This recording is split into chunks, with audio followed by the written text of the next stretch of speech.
Hello, everyone, and welcome back to another chapter of Experiencer Interviews. And today we've got the lovely Sharon Sananda Kumar on board. Sharon has been an ET UFO experiencer since childhood. She recalls her experiences with 3 small gray beings as a child who protected her from human harm many times. Her encounters include being a part of the ET-human hybrid program, as well as working closely with many different types of ET beings. Her experiences continue to this day. Sharon is also a near-death experiencer, recalling 2 NDEs, once as a child and again in 2001 as an adult. All of her experiences have helped her to be able to dig deep within her psyche and has since been guided to utilize her gifts to help others realize their true selves.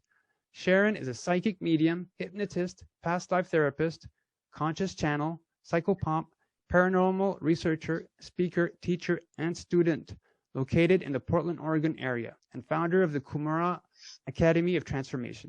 Sharon as consciously channels and works closely with angels, guides, archangels, galactic beings, and ascended masters ever since her second NDE in 2001. So thank you so much for coming on, Sharon. Oh, thank you, Jan. I'm very happy to be here. I appreciate this. Yeah. Thank you. Well, thanks for coming on. So when did your experiences start? So you talk about having experiences as a child, though. Like I was wondering, did you have any? A lot of people tend to have like pre-birth memories. Did you have any of those? Pre-birth memories? You mean like in between lives? Yeah, before coming in. Okay. No. Well, I don't know if they're pre-birth memories or they could be pre-birth memories, but I have lots of memories of sitting with my counsel and sitting with my guides and talking about our lives. Yeah. Oh, really? That's what you're talking about. Yeah. Wow. I guess you could call it pre-birth. Yeah. Yeah. Well, but okay. Yeah. And I want to say this is the first time that I'm sharing this type of information about my experiences on a public forum, other than talking in a small group a little bit about it. So yeah, this is kind of big for me, but that's all right. Yeah. We do share a lot in the groups. We feel safe, but once we become public, it's out there. And yeah. But I had, since coming out in 2015, I had a lot of good feedback, and a lot of people that saw my drawings and saw my some of the the videos I did. They come to me and they thank me because some of the shadow beings that I drew, well, I saw the same thing, and these stories are so important and they need to come out. But we have to be aware that there's certain dangers coming out, and totally. But we have to protect ourselves and do things properly. But they do help, and they do. When the people that do their own research, and they'll eventually find your story and your experiences, and they'll learn from it.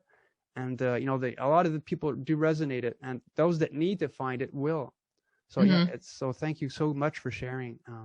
Oh yeah, well, thank you for creating a forum for it. I mean, I feel very safe. Definitely. And it's it's time. It's time. This is we're I guess we're dealing with disclosure now and everything. So I think more people believe in other lives than don't. True. So yeah. Okay. So your NDE brought on everything, all the memories came back. Okay. My second NDE in 2001 opened up a floodgate for me of childhood memories, and which made a lot of sense to me because I didn't remember hardly anything of my childhood as an adult. And I'm like, that is so weird. What the heck? Why come, my sister would remember things, and because there's 2 of us, my sister and I, and I'm like, why? How come I don't remember anything like that? Personal experiences and stuff like that. Maybe a couple things, but so yes. After my near-death experience, I started remembering, and also after my parents died. So I guess that had to happen too, because after all that, this is in 2003, was when I started remembering abuse from a family member. Okay. And was not any of my parents, but then I started putting things together. Well, this is probably why I don't remember a lot of things, because I had repressed it all. And like I say, the floodgates opened. I felt pain in my body as these memories were coming to me in real time. At that time, I could, it was, as if I was going through it, because my body and my psyche couldn't handle it at the time, which happens a lot with children, of course. But, and so as this is happening, like I said, I could feel the pain in my body. I could also, because I would throw up quite a bit whenever, that was happening. I could smell the vomit and feel that in my body. I know it was pretty awful. And then it took, 2 or 3 experiences for me to be in that place, I guess, where the extraterrestrials realized that I was okay to see this. Because I could feel it coming on. You mentioned this earlier. I could feel it coming on. I was working at the time, and I could feel. Luckily, my higher self and my subconscious or God is merciful, and so I didn't start remembering or having these spontaneous memories until after I got off work. And then, so it's like, okay, all right, I could feel it if I'm going through my day to cooking dinner or something like that, and I could feel it coming. So I'd go in my room, I'd sit there and just let it happen. And so they obviously felt that it was time for me to be able to see them. And so as this family member is abusing me, I saw these 3 little gray beings entering the scene with me and showing up and picking me up, taking me to their ship, or taking me out of the situation. And the person that was abusing me, they put him in this frozen state whenever that happened. And I was in a comatose state because of the trauma.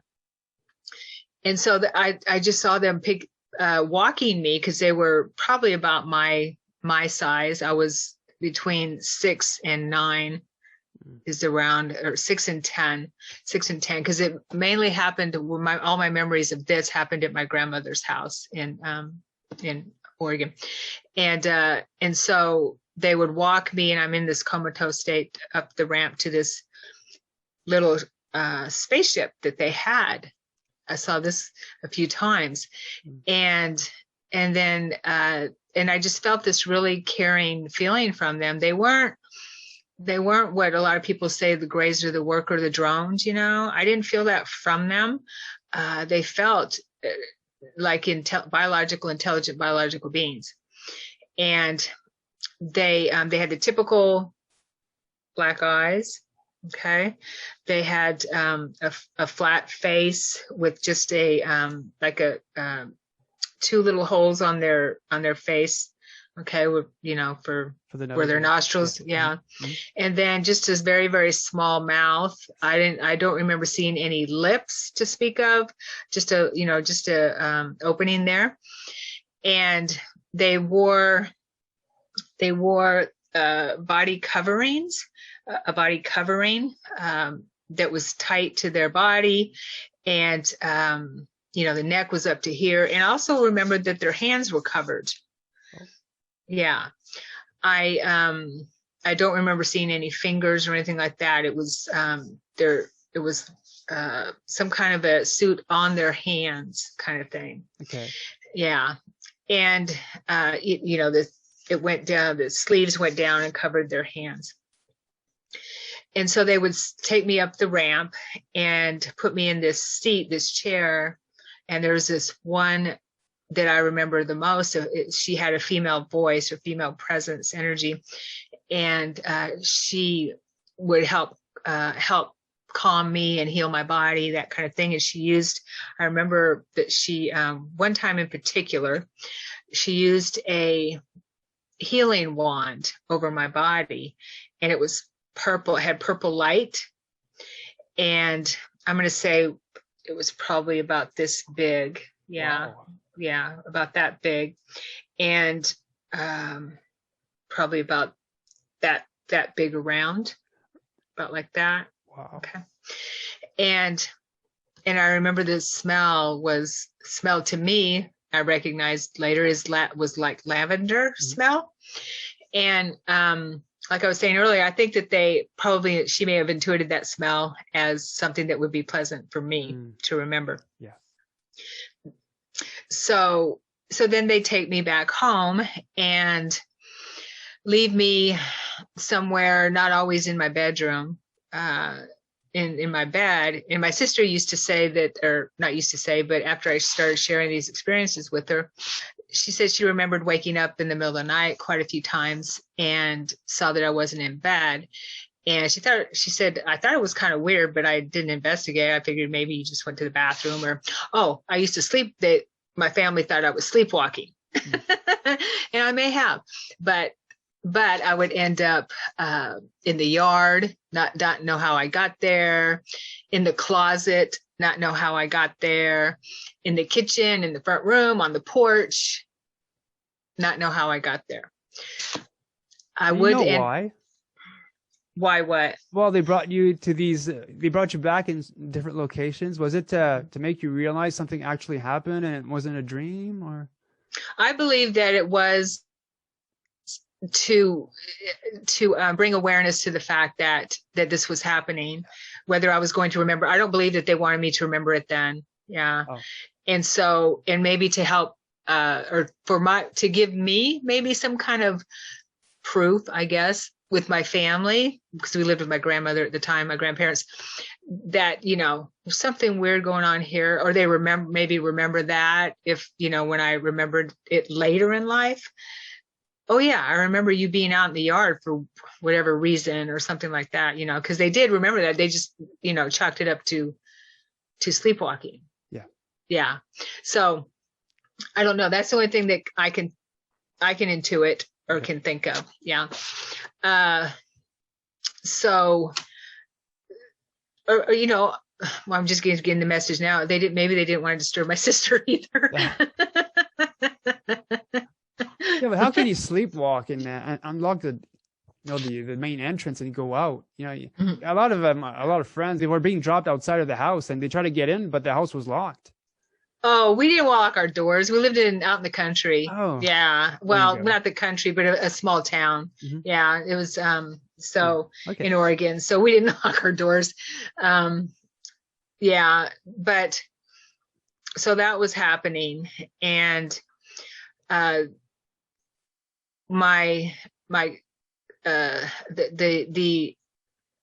family member, he apparently didn't remember anything afterwards. I never ever talked to him about it ever. So I would imagine that would kind of drive someone nuts.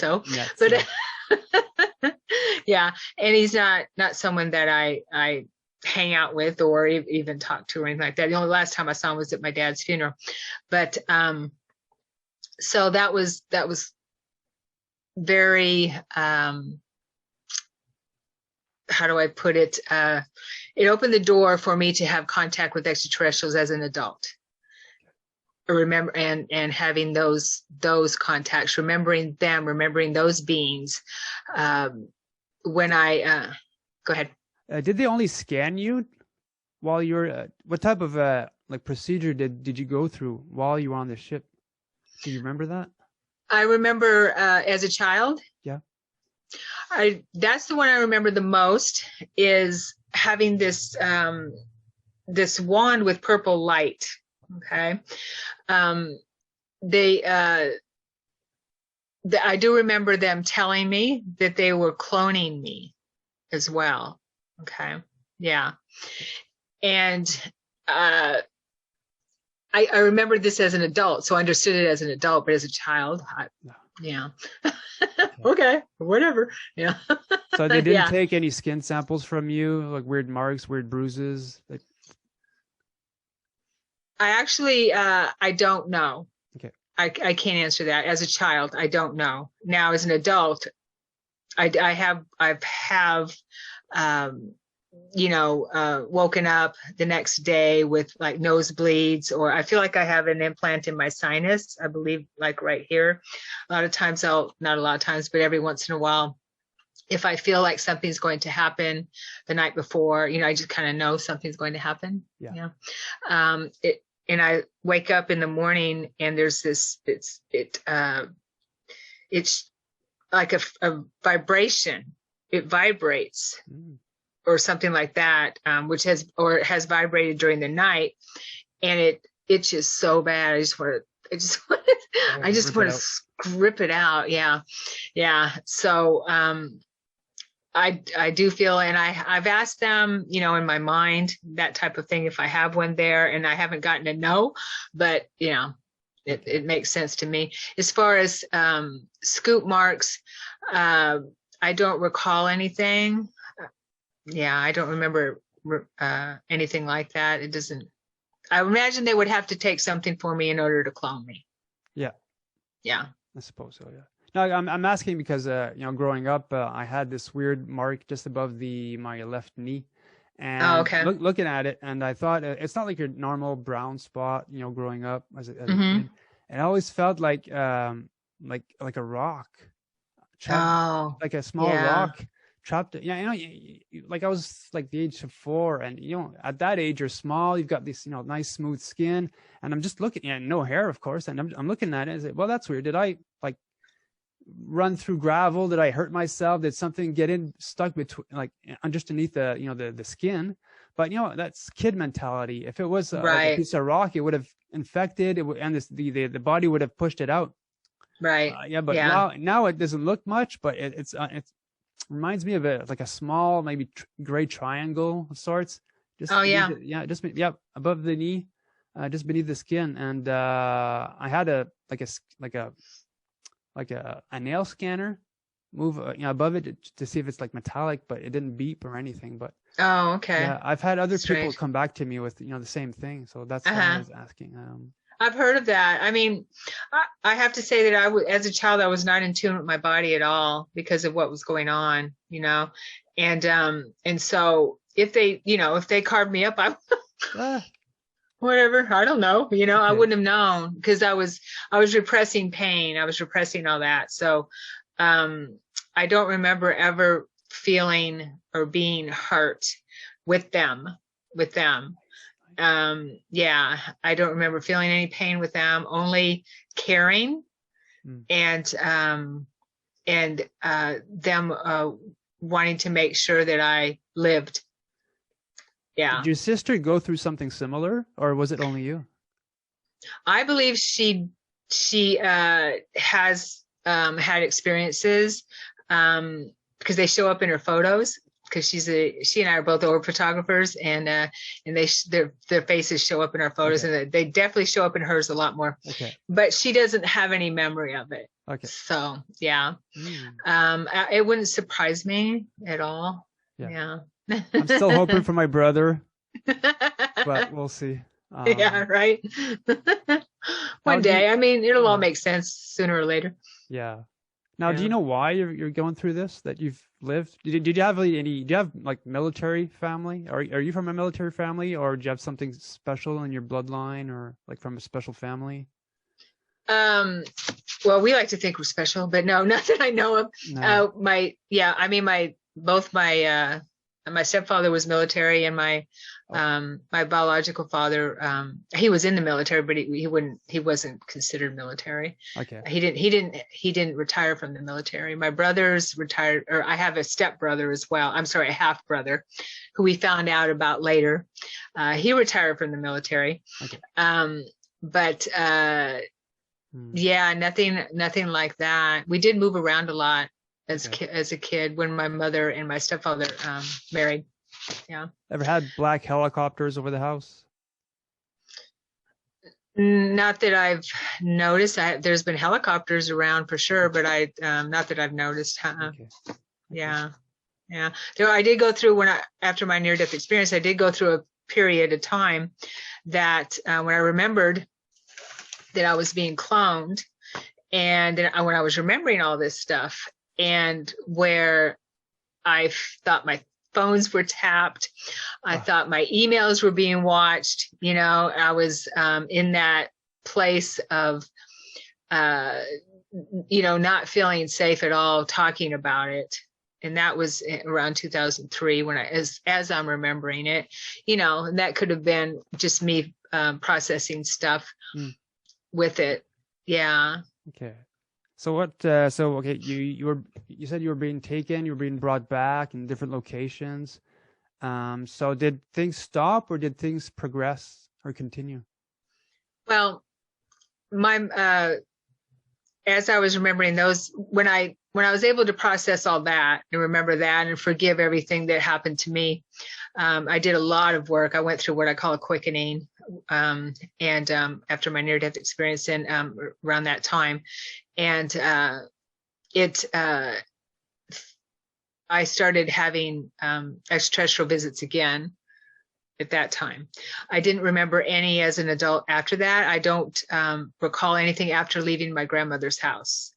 And that was when I was, let me think here, 11. I'm sorry, 11. Yeah. Okay. Yeah. And when my mother and my stepfather, I don't know, we moved around so much when we were kids. When my father and my stepmother married, yes, we actually fought my grandmother for custody of us, and so we moved from grandma's to live with our dad and stepmother, and then we left there to live with my mother and stepfather. Okay, so so there was a lot of moving around. Before my near-death experience, when my parents passed after my stepfather died, who I was really close to, is when I started opening up, because I was a partier.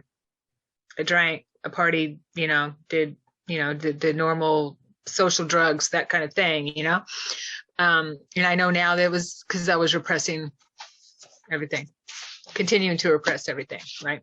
I mean, I kept down a job, I did all that, but I was just a partier, hey, this is what I do.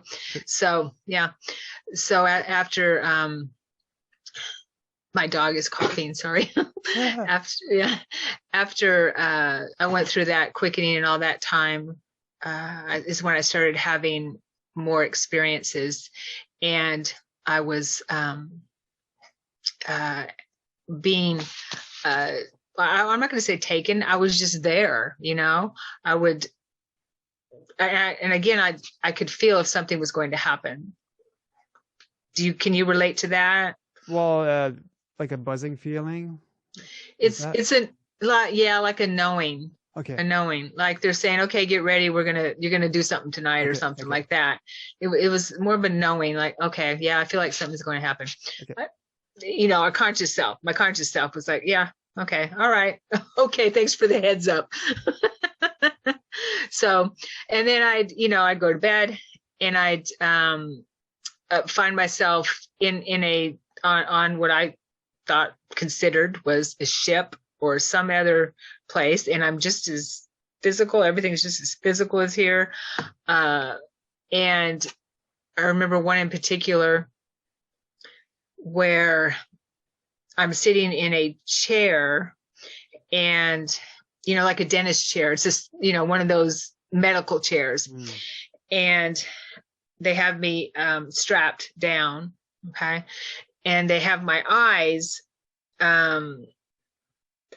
they have something where my eyes are I'm not gonna say taped, but they're open, and where I can't blink. They're that kind of thing where they're just wide open, and they're working on my eyes. They're doing something with laser or something on my eyes. I don't know what they're doing, but it was like, I just remember, I don't remember pain, but I remember being very uncomfortable. And there were 3 beings who were working on me, and they were joking. What? They were joking with me. They were joking amongst each other, and they were telling jokes in a telepathic manner, where I could understand them. I guess to help me feel comfortable. Okay. Yeah. Wow. I know, it was crazy. It was funny, crazy funny. And then I'm back in my bed. Okay. Yeah, I'm just there. And that's how a lot of my experiences were. As are as an adult. I do recall having a couple of real-time experiences where they're in my room, and I believe that they're helping me get over that terror of having them, seeing them and having them with me, especially in your room. I mean, that's supposed to be your safest place, and here they are in your room, right? You're supposed to be safe in your room. Yeah. And so, an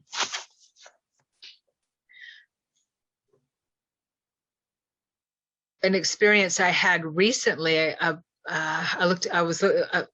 I told you, I was looking through my journals, because I journal everything pretty much. I get mad at myself if I say, okay, I'll do it later, and then forget to journal it. But, and then it's like, oh man, but, some of them are just so clear, there's no way you can forget them. Mm-hmm. But there was one that happened last year. I thought it was actually sooner than that, but I saw my journal. It was, actually it was the end of 2019, December 2019. And I'm laying in bed, and my partner's with me, and we have the curtain open a little, and these two, and my eyes are closed, but I see these two lights, and I'm not asleep, and my cat's laying on my chest and in between us, and these two beams of white light come into the room. And there's no way at our house where car lights can come in to our bedroom window.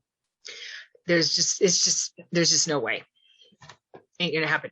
Not gonna happen. So, or a flashlight, because there's like I said, I live on the river, so we go down, and someone would have to jump the fence and jump all the way down into this, a ditch, a gully. Yeah, like that, over a hill down, down to our house, and then shine the flashlight up. Okay. So this was this way. Yeah. Okay, forward. So what I was thinking was, okay, they're here. I knew that they were my caretakers. I knew that they were the gray beans. I knew that was them. Okay, they're here. Okay. And what I was saying to them, actually what I said was, you're here. You're here. I was talking to them telepathically. And I said, I'm okay with seeing you now. That's what I told them. Yeah, I'm okay with seeing you now. And then before I know it, I'm bilocating. Do you ever experience that, where you're bilocating? That's where a lot of my experiences are as an adult. I'm bilocating, and I'm laying on my back, but I'm laying on my side here, but I'm with them laying on my back. Okay. And then I'm looking at a wheel of colored lights, and they are positioning. It's so hard to describe. They're positioning my head in certain angles, and I feel this padded hand against my feet, or padded, it feels like a hand, but padded, table. Maybe there's padding at the end of the table. Okay, yeah. And there's these beautiful lights, and I'm not blinking at all. And they're spinning, and they're different colors. So there's some kind of light therapy that they were using on me, and I felt them turning my head, turning my body. So it wasn't just my eyes or anything, but it was also my body that they were, I feel like they were healing. Oh, before that, I hear my voice, the me there, my voice sobbing, saying, I just feel so sad. I said it twice. And then I'm on that table, and they're helping me with all these colored lights. They're moving me around, so that was not too long ago, and that was real time. And then I believe it was my cat moved, or my dog moved, or something, or maybe my partner moved in, and I'm back here, and I'm so I'm so out of it. I can't move, and I'm just laying there moaning in my bed here. I'm moaning. I don't know why. I just am. Yeah, it was strangest thing. Do you see it as an out of body experience, or really a doubling of yourself being somewhere else? I don't. Now I am an out of body traveler, but that I don't feel that was an out of body experience at all. I feel that it was I don't know how to explain it, but a doubling of myself sounds Okay. Makes sense because it was very physical. And I feel that I jumped dimensions. Okay. They helped me jump dimensions, if that makes sense. Yeah. Yeah. Wow. So the fact that you felt bad, you were sad, was it because of the you weren't with them anymore? Could it be that? I don't think I even know. It could be that. Yeah. Oh, I do. That reminds me of an experience that I had as a child. Thank you for triggering that in me. Yay.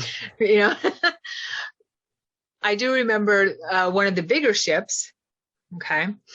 And I was with, I know I'm going to start feeling emotional with this. Every time I say it, I get emotional. I was with the being that I called Papa, who was a light being. That's all. That's the only way I can describe him, and the only way I could see him. And he's standing, and I'm moving down. I'm about 7, I believe. 7, yeah. And I'm walking down a ramp or step. I feel it's a ramp. And he's standing in the doorway to the ship. And I'm telling him, actually, before I'm walking down, I'm telling him, I don't want to go. Just don't leave me here. I don't want to go. Because I feel abandoned, and I'm sure a lot of people that are here that, yeah, feel that way. Yeah. Yeah. And I'm saying, I don't want to go. Don't leave me here. Don't leave me here. And what he did was he went like this. He's saying, we're not going anywhere. We're just in a different frequency. And he's showing me with his hand that he's spinning. They're spinning a lot faster than I am here. And I'm getting emotional, but that's what he showed me to help me understand that they're not gone.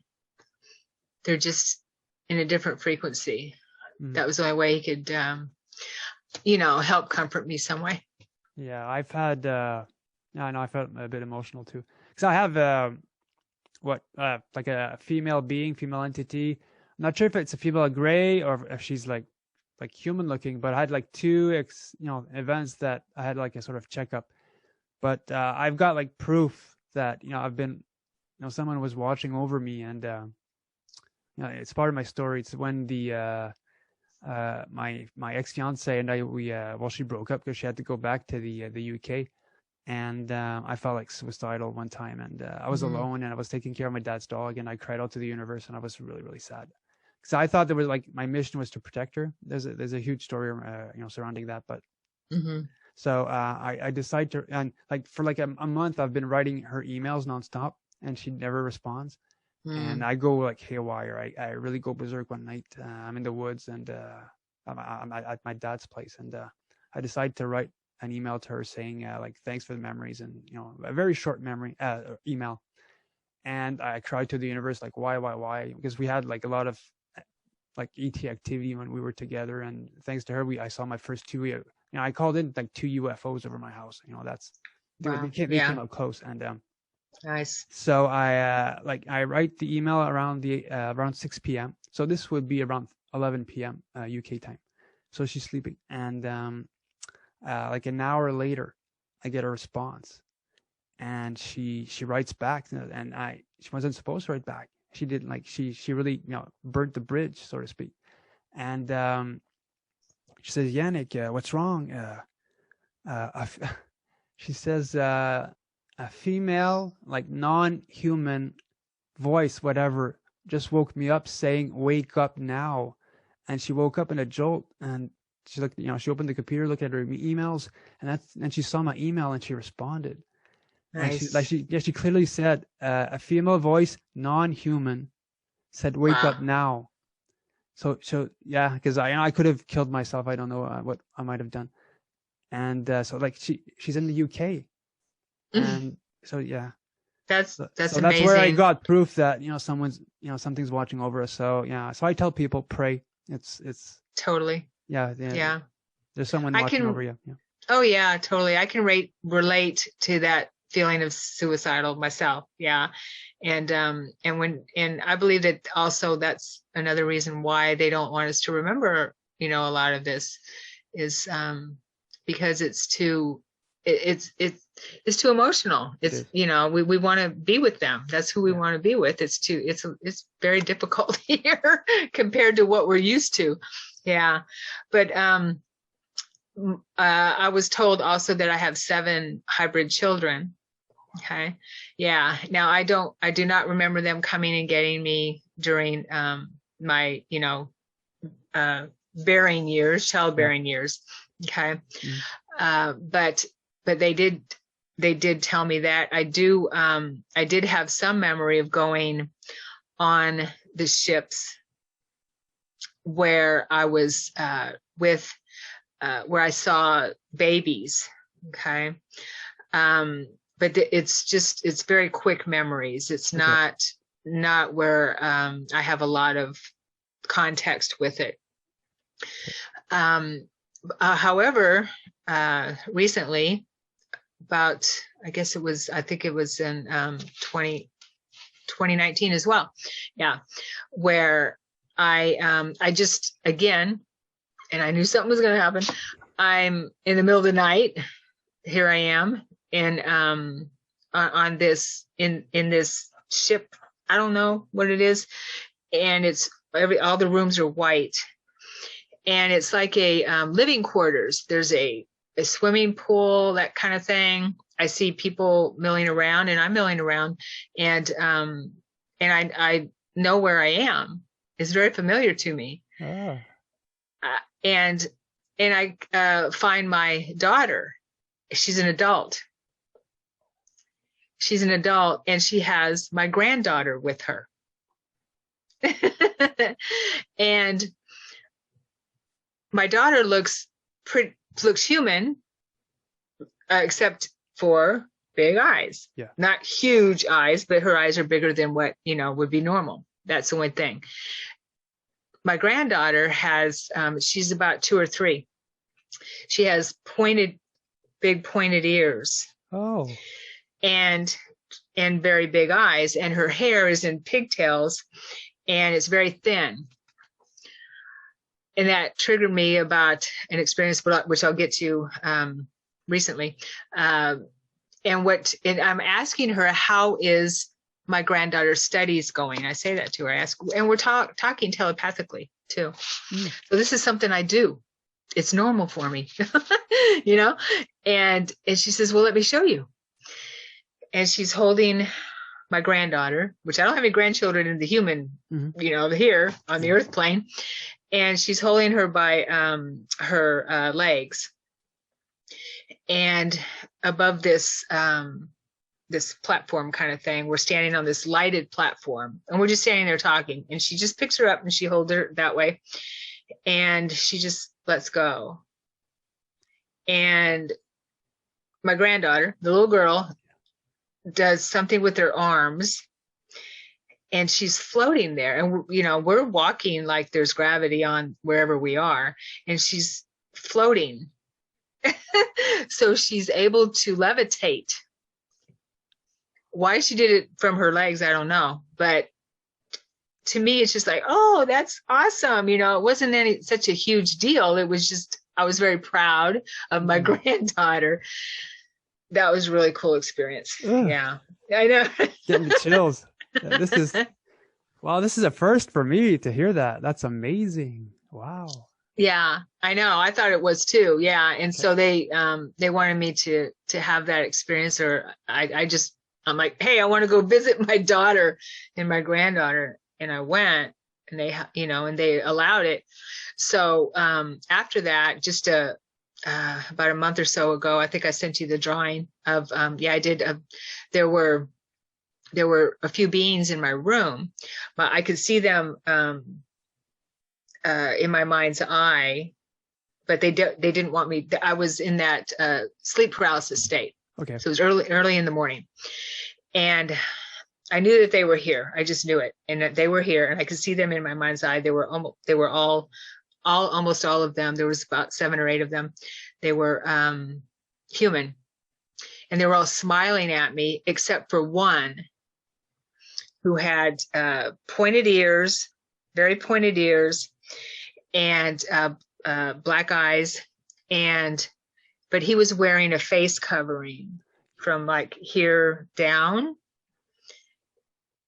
And but he was still smiling at me. I knew he was smiling at me. I felt so much love from them. And as I was going through my journals and preparing for today, I got the information from him, and it brought me to tears that he is the father of my granddaughter. Oh, the family reunion. Wow. So those others might have been my children. Yeah. Okay. There was male and female, but they were all just, I just felt so much love from them. And that information came to me very emotionally charged, because she had the same ears, which I didn't even put the 2 together. Yeah. So the area you were in with the pool, was that a crew quarters section or like an R&R type of place for? It felt like, it actually felt like living quarters. Okay, yeah. Yeah. Yeah. Where my family lives, that type of thing. There were quite a few people around, but I felt that it didn't feel like, well, it could have been crew, I don't know, but I just felt like it was living quarters for me and my family and other families.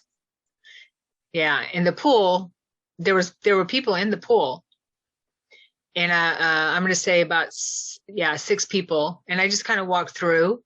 Okay. It was familiar to me. Still, I'm like, oh, okay, yeah. I feel like I know I've been there before. So was it normal type of water? Do you remember that? In the pool? It looked like normal water. Yeah, okay. Yeah.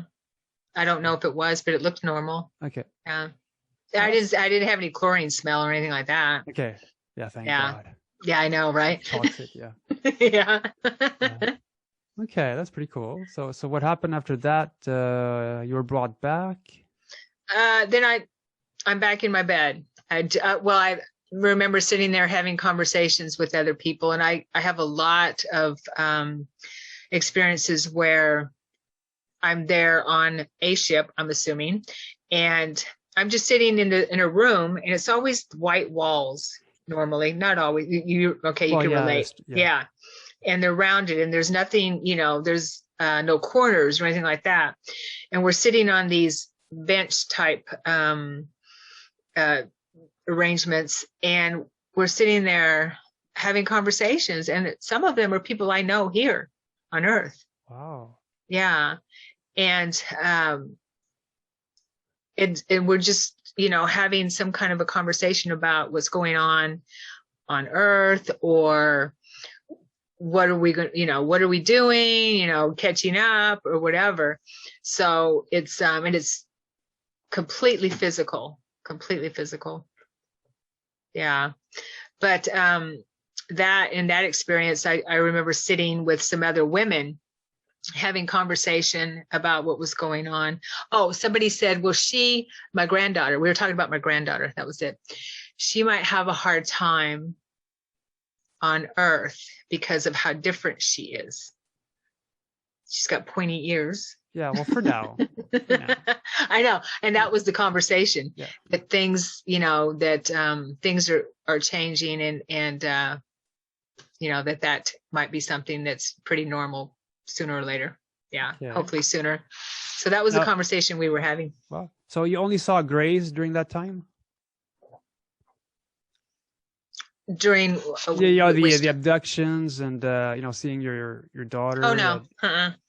No, I've seen lots of beings. I actually have seen myself as an extraterrestrial, non-human being. Mm-hmm. I've seen myself as a gray, but not the typical gray. I had long eyelashes. I had hair. I had long eyelashes. Yeah. And my skin was almost dolphin-like. Yeah. It was beautiful, beautiful. And I've also I've seen the praying mantis beings and praying mantid beings, and I have a very feeling of reverence with those beings. How tall were they? Do you remember? 10 feet, maybe. Yeah. You're saying all the correct words, hon. Oh, oh yeah. You're legit. All the trigger words. You're saying them like, oh my God, like you passed the test. Yeah, but I just felt this really honor. I can't explain it. This really high wisdom with these beings. Yeah. Really, yeah, definitely, and so much love and light from them. Yeah, I've also seen so many strange things. That's why I don't. When anybody tells me anything, like in my work or just out in the street or whatever, oh, you're gonna think this is weird. I'm like, believe me, nothing surprises me. I have no idea. But let me see. I have to look at my notes because I have things come and go. There was an experience I had that I wanted to share. Mm-hmm. I have a few I wanted to share, but I do remember as a child being taken through the wall. Okay. Wow. Yeah, I do remember that. Okay. And it was through and through a window because we were on the second story, and that is the window that I saw my grandfather, where I opened my eyes after he died. It was like the next night, and I opened my eyes because the bed faced the window. It was like a portal or something, and saw him looking in that window as a child. Was it your grandfather or was it someone else portraying as your granddad? Good question. Yeah. Mm-hmm. Yeah, okay. Totally. Good question.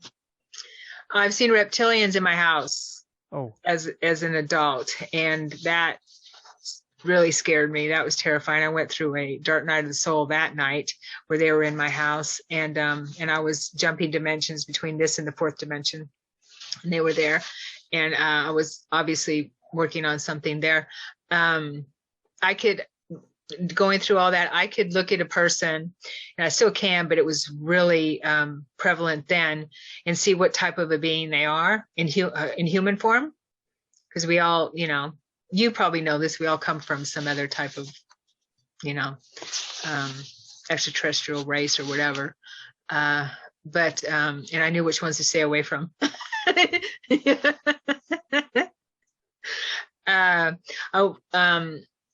One night I woke up in the middle of the night. I just woke up, and there's a man sitting next to my bed, just as physical as anything. And I'm wide awake, and he's wearing a turban.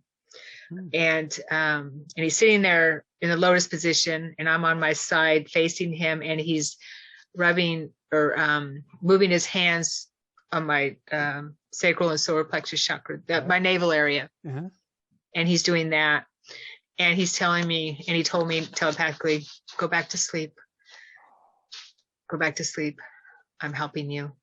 I used to do that to like strengthen one's chakra, like to make it bigger. And oh, wow. Yeah. When I used to do healings back at my house. Okay. Yeah. So we'd start off, with pendulums, and we'd go over it. Like we'd show the patient, like the strength of the chakra would move the pendulum at like a certain speed and certain height. But when we were finished doing the proper motions, the chakra was moving really, really fast, and nice. That was pretty cool. So yeah, I wonder if it's that. Yeah, totally. Why not? I mean, I feel he knew what he was doing. Okay. He was there for a reason. Yeah. Cool. Yeah, that was. I was working with Ascended Masters at that time, so it could have been one of them for sure. And and one time I woke up on the ship, and I'm laying in one of those pods, like a sarcophagus kind of thing. Okay. And I just sit up, and there's a man there that comes over to my pod, and I see about 50 other pods, and there's human adults laying in these pods. And all I recall is that it wasn't a big deal. I'm that bilocating thing that I'm used to being here. I don't know what these pods were. The only thing that comes to mind is maybe they were regenerating me or something like that, or some kind of regeneration or something. I don't know, but or it kind of reminded me of the Matrix kind of thing too. True. Yeah. Wow. Yeah. Oh, this is really cool. So I was being taught how to fly a personal spaceship. I have one experience recently, last year, it was about a year and a half ago, and I'm in this. You know what a pacer looks like? Pacer car. Do you remember those old cars? It's like a bubble, and no. Okay. Well, it was kind of looked like that. It was black, but it had a big bubble on it, and I was sitting in it, and it was just personal for one person, and I have a trainer helping me, and I was hooked up to these electrodes, and I had something over my eyes. So my mind controlled it, and also my eyes. If I moved my head, it would move, that kind of thing. And I remember I looked up one point and I went, oh, well, on the way back. So he was helping me learn how to fly that ship. So I was learning, I was being trained. Okay. And then not long after that, I wake up in the middle of the cosmos flying that ship. Wow. And I'm going at it. I love sports cars. I've always had muscle cars, sports cars, not sports cars, but muscle cars.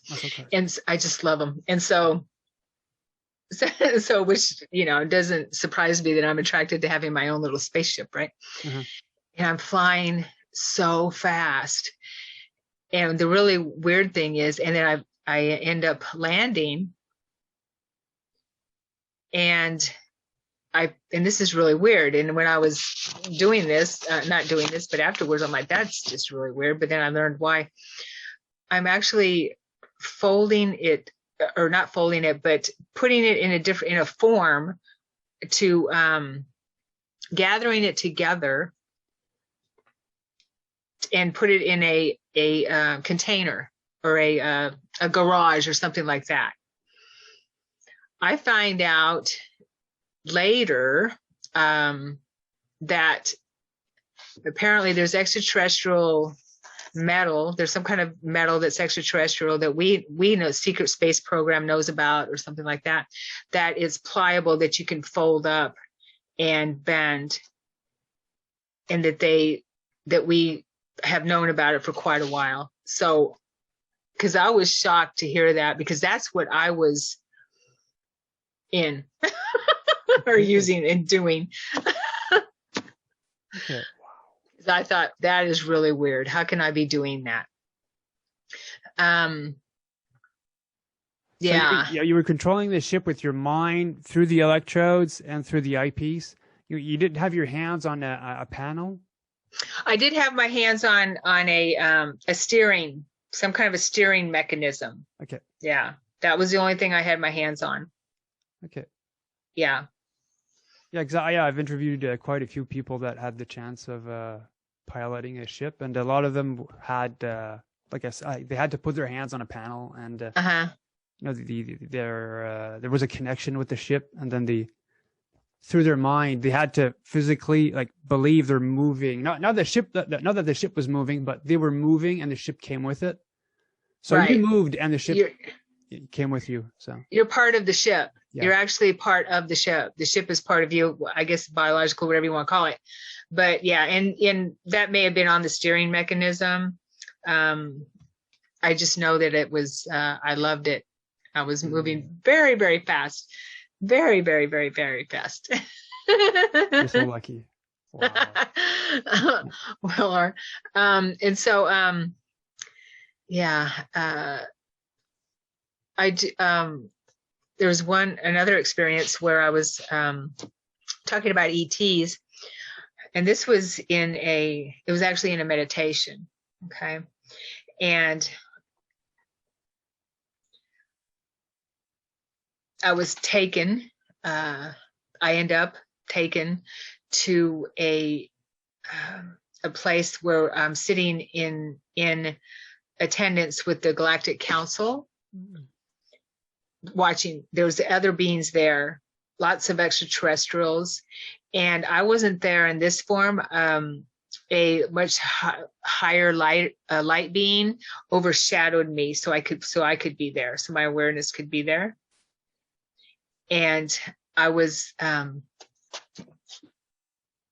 viewing the council with other beings, and I remember seeing a reptilian.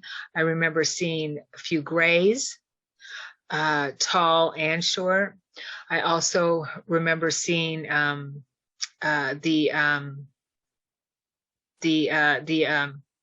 mantid being. I saw one mantid being, but the council, I didn't see them very clearly because they were so bright. Wow. Yeah, I just telepathically could hear some of what their discussion was. And one of the discussions was about burying a big crystal on the planet. And this was back in around 2004. Okay. And they were looking for volunteers to bury this crystal in the planet. And I volunteer. I'm like, I'll do it. And they all kind of chuckle and say, oh, isn't she cute? You know? Oh. And so, but a few nights later, a human picked me up and took me with him to be there with him as he buried this crystal in his ship. Yeah. Oh, nice. Yeah, that was really cool. Yeah.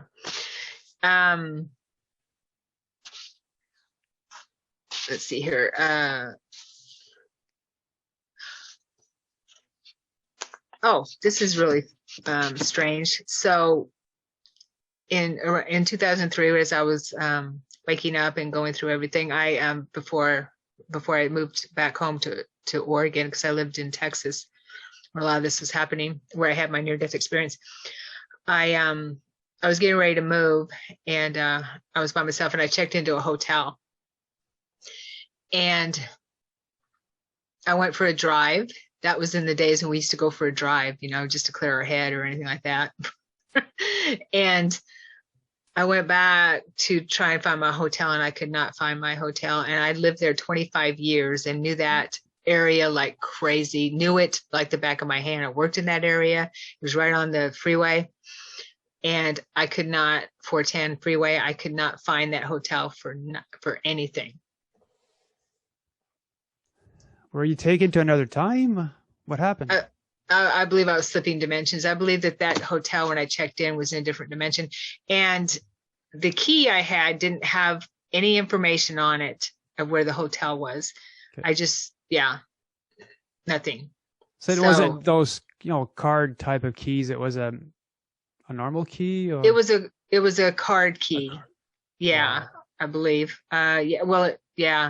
This was 2003. Yeah, I just know I couldn't find it. Okay. I couldn't find it. I can't remember. I think they did I think it was a card key. Yeah, they did. Yeah, it was. Yeah, it was. But it didn't have any information on it. And I couldn't find it. Did you leave your bags at the hotel?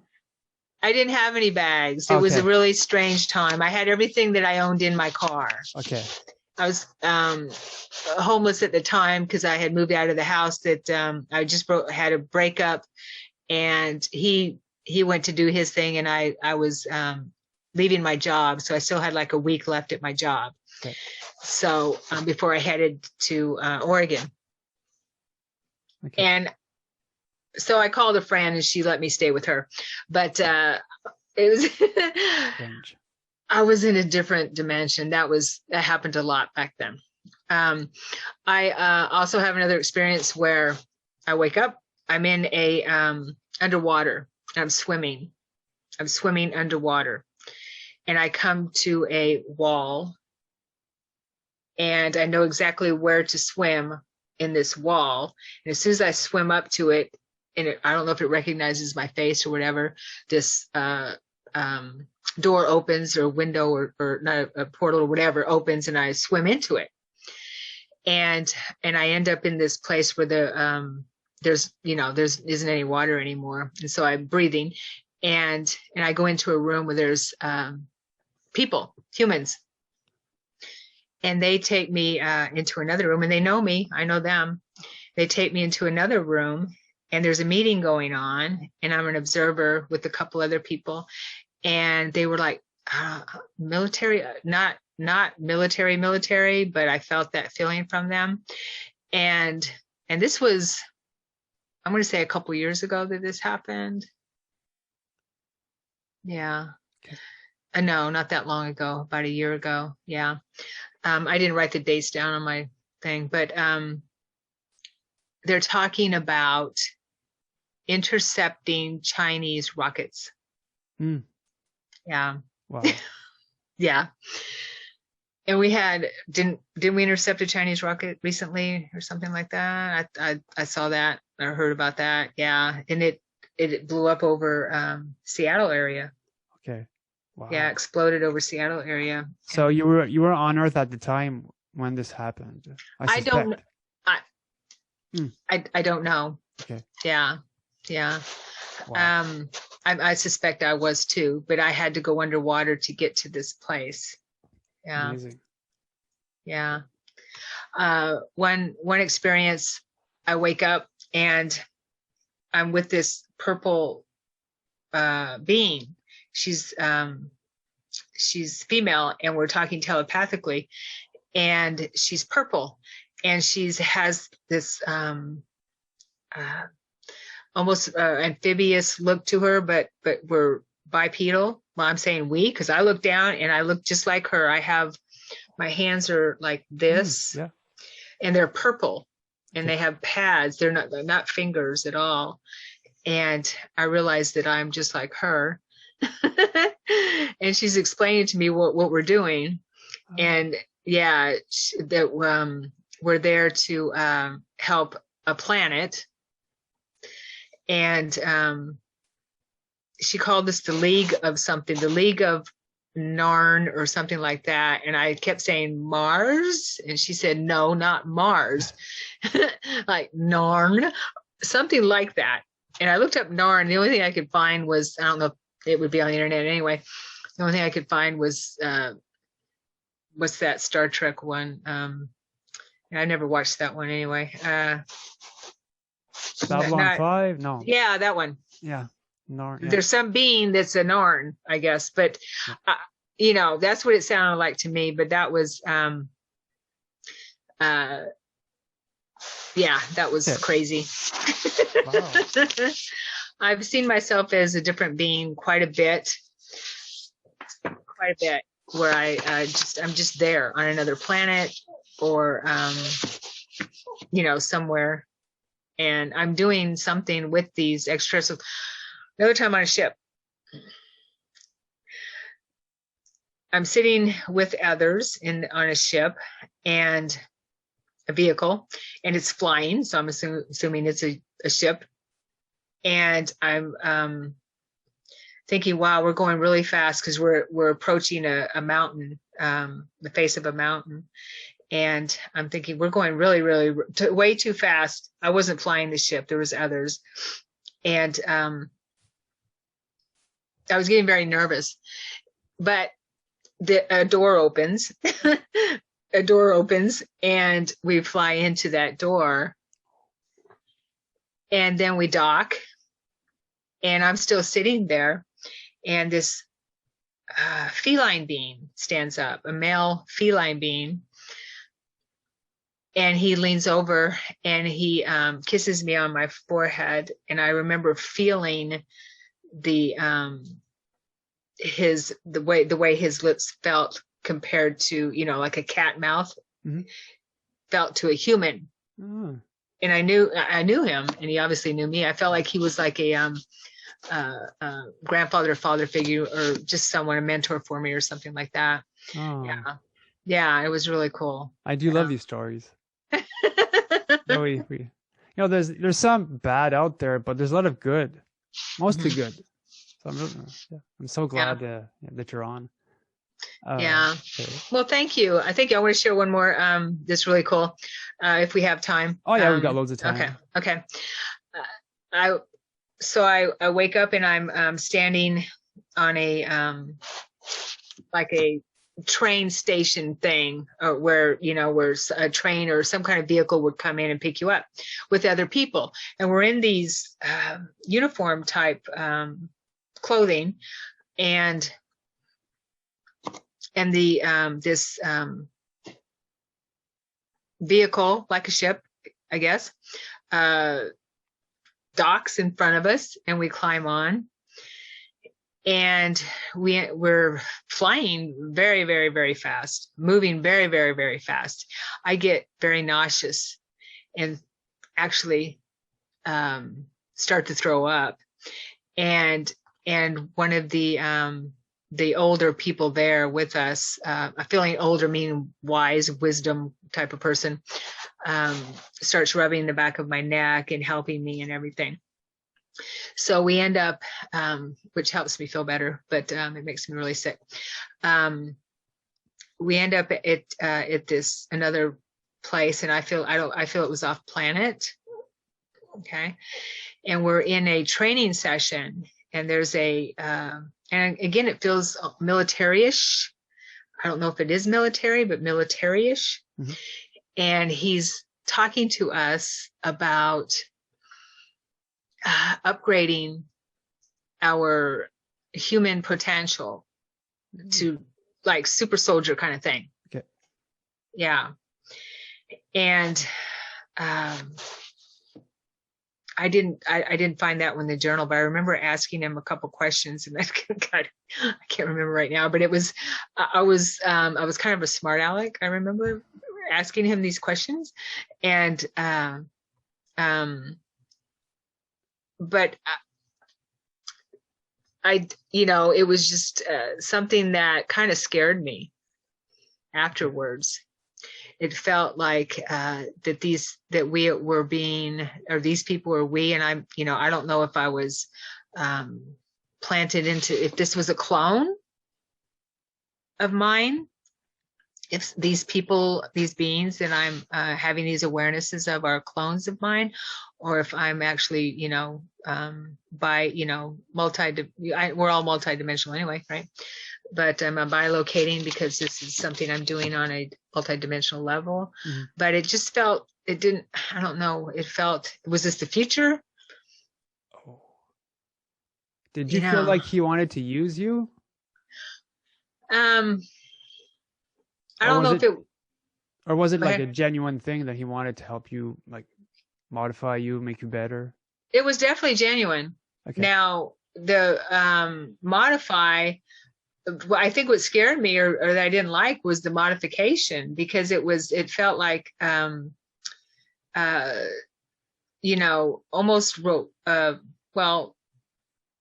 not almost non-human, basically maybe removing some of our human traits, or does that make any sense?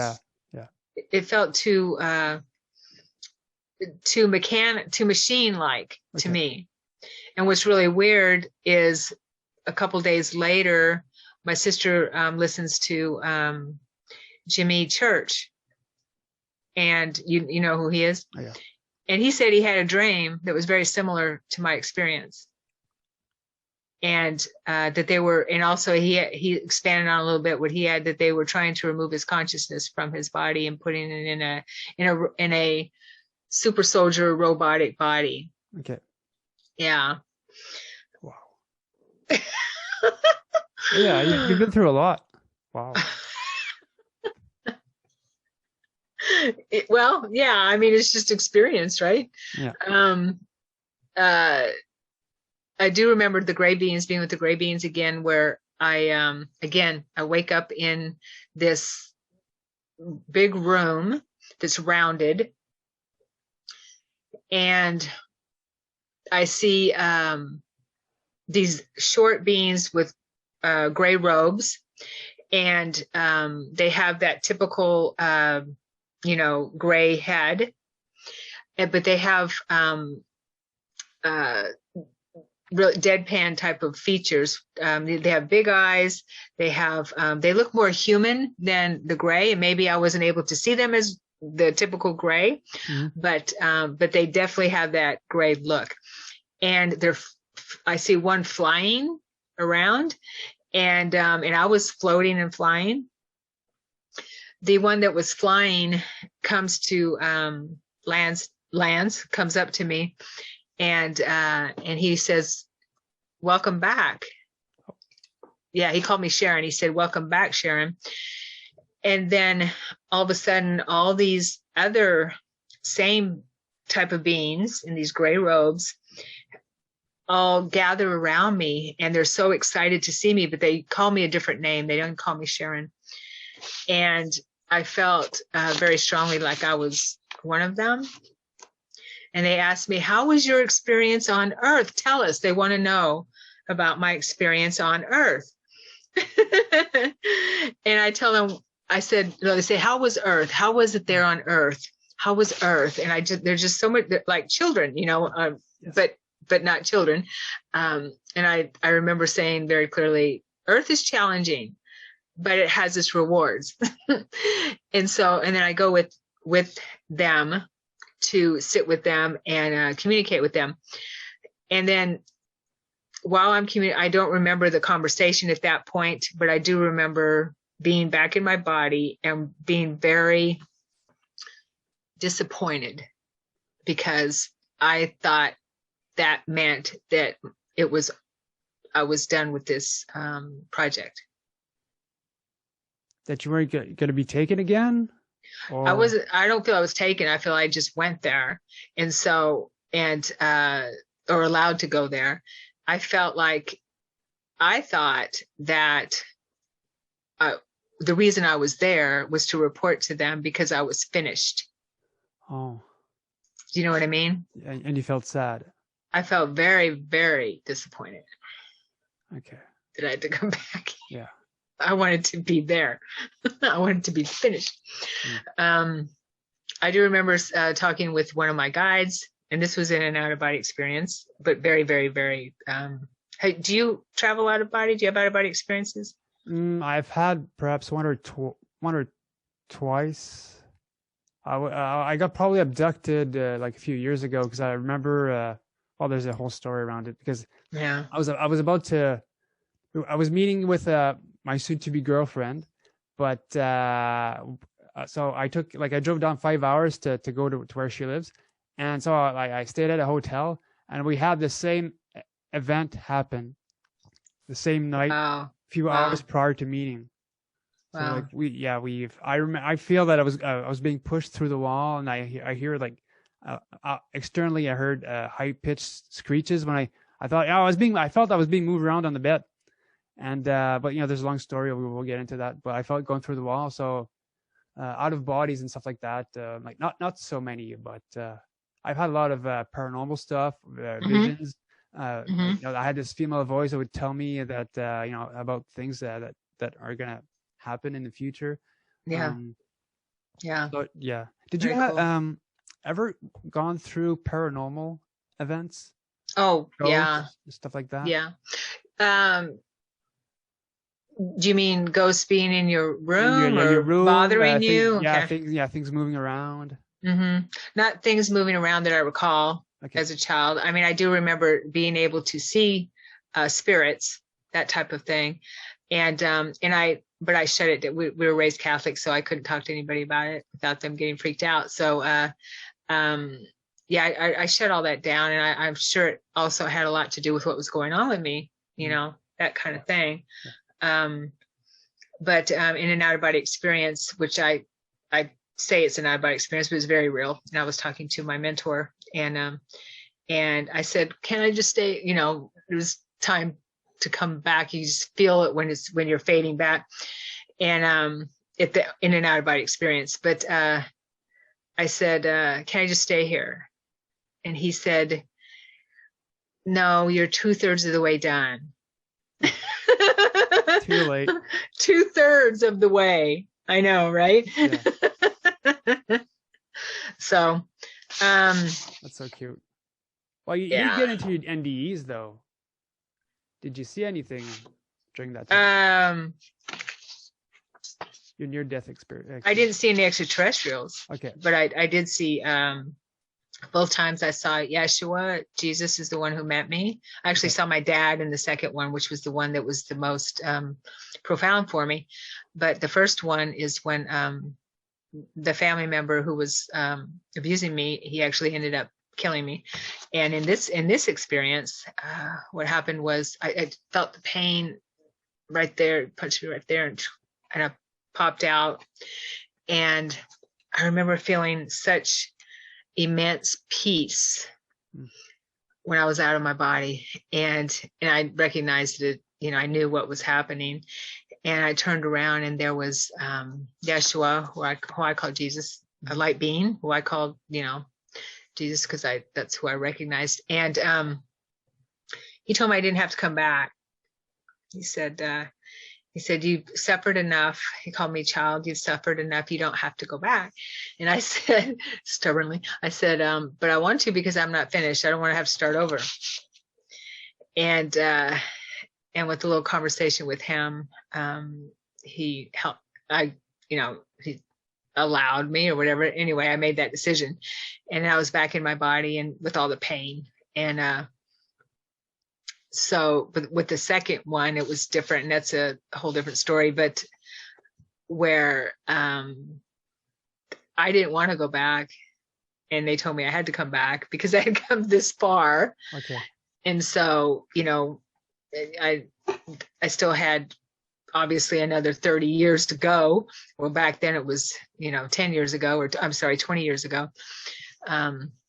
So yeah. So they had to do a lot of talking me into that. Okay. Well, I'm glad you came back. He did. Well, thank you. I am too. Yeah.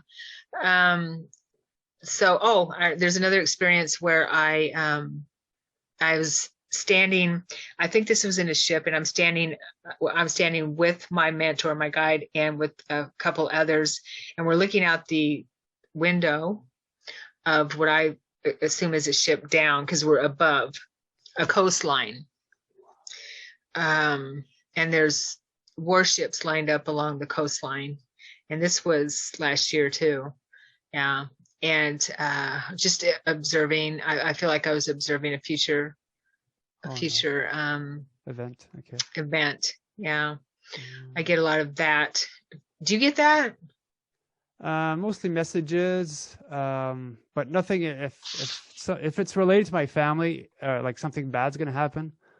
Once, when my mom passed away, I had to move in with my dad, and I helped him out, and with my mom's passing, and eventually I helped him find a girlfriend, and for an entire year before my mom was gonna die, each time I saw like a beautiful woman his age, and I thought to myself, I'd like for her to be with my dad. And then for all of a sudden, like, I jolted out of it. Is that why the hell would I want my parents to divorce? So like, I was pissed with myself for an entire year until I realized when my mom passed away, I was gonna help my dad go on dating sites to help him find someone. Wow. See, wow. So these types of things are when my dad was dating this woman. Well, he's still with her right now. I heard my dad was out hunting with her. She wasn't hunting, of course. She was at the camp, but my dad was out hunting. And I hear my dad's voice while I was sleeping, and he said my name clearly out loud, and it woke me up. And I panicked. I said, no, these types of I never dream about my dad. So I knew something was up. And so I wake up the next morning, nothing happens. So around 10 a.m., his girlfriend calls up and tells me that my dad, he's lost in the woods. But their cell phone, she was able to contact him with the phone.